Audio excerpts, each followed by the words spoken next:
what he thought was vulgar, primitive, and depraved in his origins. He had seen another summer under in Kansas City, Missouri, and on September 5th, in the year 1881, he was 34 years old. He had invited his older brother, Alexander Franklin James, who went by Frank, over from their mother's farm in Kearney for the occasion, and dined on jackrabbit, boiled potatoes and onions, and hickory nut cake. Then everyone, excepting Frank, autographed the night air with magnesium sparklers that were a gift from Jesse Edwards James, a 6-year-old who thought his name was Tim. Frank presented his younger brother with a pair of pink coral cufflinks, and the two played cribbage as Z tucked in the children, and after she retired for the evening, they rode a mule-powered streetcar downtown, Frank cleaning his nails on one side of the aisle, as on the other, Jesse slumped down in a frock coat and talked compulsively about stopping the Chicago and Alton Railroad at Blue Cut. On the following morning, Frank rode east, and Jesse frittered that Tuesday and part of the next day through. He picked coffee beans from a canning jar and ground them fine as coal dust. He soaped his saddle and tack, and glossed the rings and curb with pork lard. He carried water and cordwood. He tied onto his saddle horn a burlap sack that bore the red trademark of grain merchandisers in St. Louis. His 2-year-old daughter swept his light brown beard with a doll brush. He dressed in a white linen shirt and gray wool Sunday clothes, tied a blue bandana around his neck, and climbed into a soiled Confederate officer's coat that was rich with the odors of manual labor and was heavy enough to snap the pegs off a closet rack. He lunched on okra soup and kissed Z goodbye, then rode eastward on back streets and cowpaths. He urged his horse in the direction of Independence and into woods that were giving up their greens to autumn gold and brown.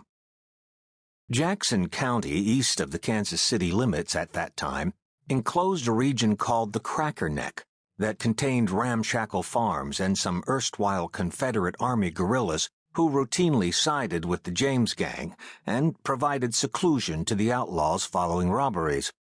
Within the region was Glendale, where 2 years earlier the gang had rifled a Chicago and Alton Railroad express car, and close to Glendale was Independence and the cooperage where Frank James squatted among the stave piles in back, eating a cucumber sandwich under the afternoon sun.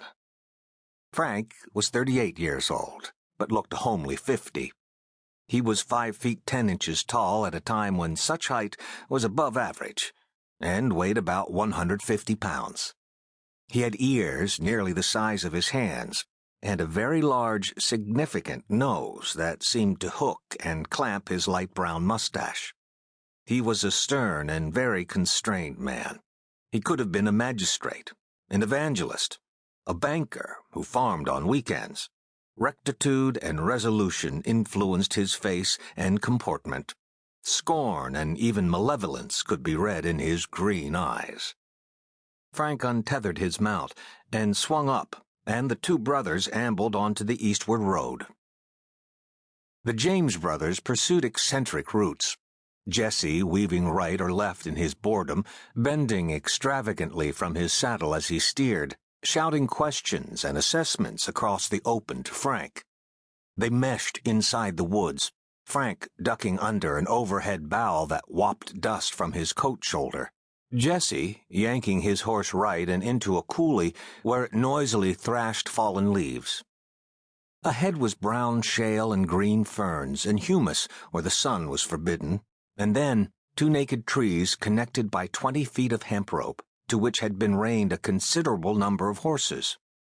Here 13 men squatted with coffee and idled or cradled shotguns. Croppers and clerks and hired hands, aged in their late teens and 20s, wearing patched coveralls and wrinkled wool trousers and foul-looking suit coats that exposed their wrists. They were hooligans mainly, boys with vulgar features and sullen eyes and barn-red faces. Robert Woodson Height and his simple younger brother Clarence were cousins from Adairville, Kentucky. Dick Little, Jim Cummins, Ed Miller,